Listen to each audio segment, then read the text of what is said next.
Afternoon everybody, hope we're well and welcome to Good From Scratch Cookery School. Today we're going to do a really fast recipe using our fantastic EngelElzen fry pans. Cast iron fry pans I should say. So this is for a super fast curry chicken. But it's a curry chicken we're actually going to be making everything from scratch, including the curry powder. So that's what we'll start with first. So within the curry powder, what we're going to do is we're going to use our EngelElzen pan to toast off the seeds. The toasting process of the seeds basically releases the essential oils that are inside these seeds. So in here you've got essential oils. The essential oils are released upon heating, which then gives you that aroma. You can smell it. Once these start toasting, they're going to be so vibrant that once you start to smell them, that's telling you that those essential oils are warming up and it's releasing the aroma. That aroma is flavor, people. So shall we begin? First up, I'm going to toast off some coriander seeds to begin with. So I've got a table of coriander seeds. They go in. I've just got my pan on a low heat. Next up, cumin seeds. Same amount, so it's 50-50. Equal quantities, coriander, cumin. That's a big part of the base of our curry powder. Next in, we go half again, so half a tablespoon of fennel seeds. These are getting a bit stronger, so you're not going to want as many. Then we've got mustard seeds, again, half a tablespoon. So tablespoon, tablespoon, half, half. Those go into the pan, and then I'm just going to turn it up a little bit, and I'm going to start toasting these guys off. Okay, so these are toasting off, and you can see that. Can you see that smoke coming up? Look at it. If you put your nozzle into that, what does that smell of? That smells of delicious seeds getting toasted and all those essential oils coming out. So I don't want to over toast them, because if you over toast them, you're going to get too much color on the seeds. Too much color, it's going to become bitter. So you take it till they just start to smoke like so, and then you take them off. Or you can even hear them popping. Oh, not quite, almost. Turn that guy off. Right, then we need to crush these up. If you've got like a, say a coffee grinder, something along those sort of lines, you can put it into a coffee grinder, but a pestle and mortar works just as well. So get in there and just crush these guys up into a powder.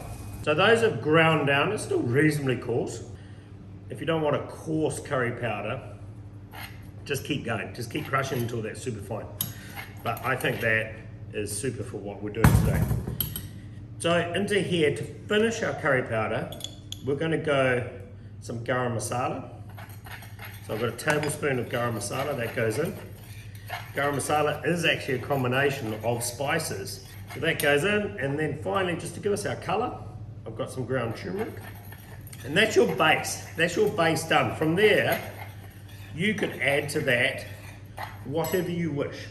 This is what I would call a general, mild, everyday, used for everything curry powder. From curried eggs right through to what we're doing today, making a basic curry. You could add cayenne pepper to that, you could add chili to that to add a bit of fire, you could up the ratios of these seeds to make them dominate a little bit more, and then you could throw in other flavors, other influences to change this curry powder around. But once you've got this base, you can go town with it. Okay, that's done. So now I've got here, I've got a chicken that's just been, well, it's chicken pieces. I've got 1, 2, 3 drumsticks. I've got 2 bone-in thighs, and I've got a chicken breast bone-in that's been cut in half. Take half your curry powder and just sprinkle that over the top. Probably not even half, because the recipe makes such a decent amount of curry powder. Try not to go out and buy curry powders because you're just buying someone else's blend. Try and make your own. Go out and buy the spices instead, and then make your own curry powder, and then it's yours. Right, just mix that through. So this is kind of like, I guess, a dry rub or a dry marinade. Take that chicken. We're going to cook this pretty quickly. So what I'm going to do is I'm just going to fire that in the fridge for now and allow it to marinate as long as you want. Right, so I'm now going to fry off my chicken. So just heat your pan up. Again, I've got that on a medium heat. You can always turn it up. Oil the chicken. So this is just some sunflower oil. Oil the chicken, don't oil the pan. Reason being is that all the oil you need remains on the chicken. Everything else is excess. Fire that in. Turn your pan up if you want to get a bit more colour onto that. Fire that guy in.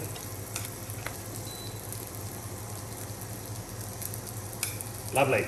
Beauty about a cast iron pan is once you get that base heat into it, you can put a lot of ingredients into it without having to worry about losing the heat out of the pan. Because the beauty about an EngelElzen pan is you've got a super thick base, and that base holds the heat. Yes, it's a heavy pan, but when you lift it with two hands. So, you know, it's super thick on the bottom, plus you've also got that extra grind on the actual pan itself, making this virtually non-stick. So I'm just going to get a little bit of colour into that, and then I'm going to flip it over.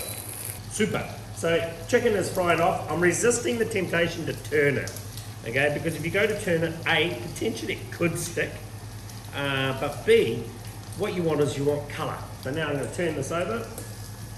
Lovely. As you can see there, I've got a nice amount of colour on there. That's beauty. That guy there. Right, so this is frying off. You're getting a little bit of colour going through there. So now I'm just going to add the onion. So one onion, roughly diced. So just go horizontals, verticals. Slice that guy down.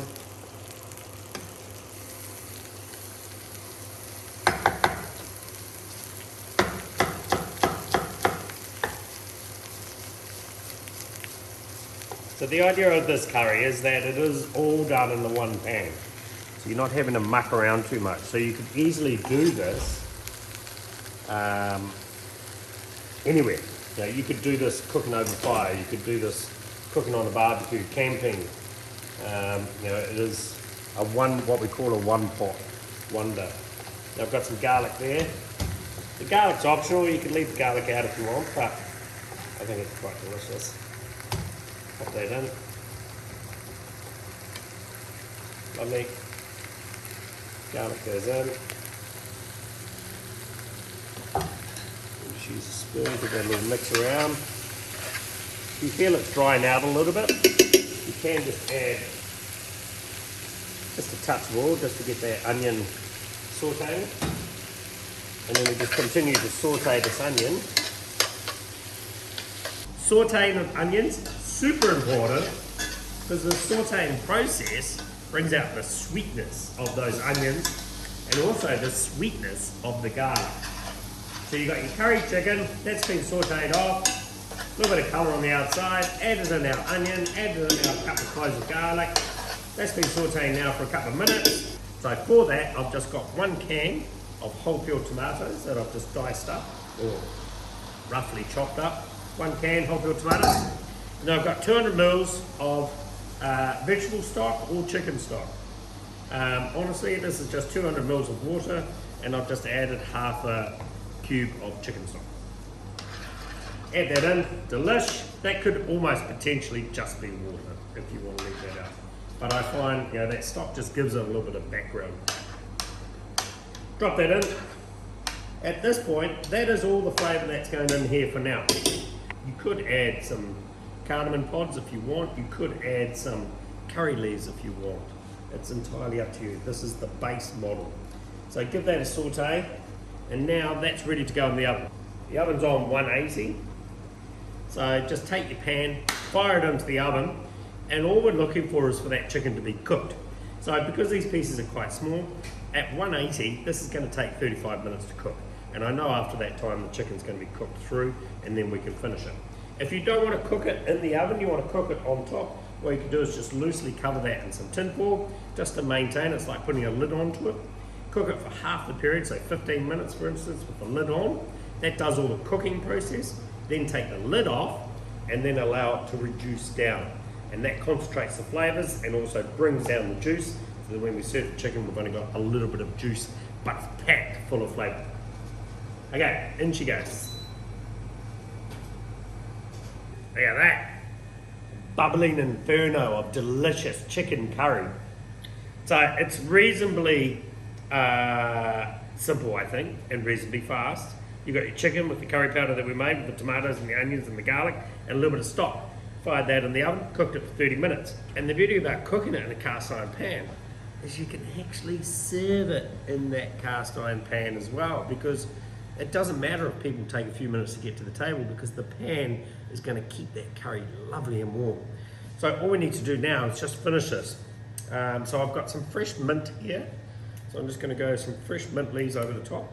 Hey, you might have made, you might have made some naan breads. You might have made a few rotis on the side. You might have a bit of steamed rice that's been cooked while you're waiting for the chicken to cook in the oven. You know, you had 35 minutes if you wanted to. Take your mint, pop that over the top. Take that. Look at that. You've got a little coriander flower. It's so cute. Put it on there. Oh, lovely. Coriander on top. Pop that around there. And that's Mike's super simple curry chicken cooked in the one Engel frying pan. Doesn't that look delicious? I just want to sit there and have myself a curry.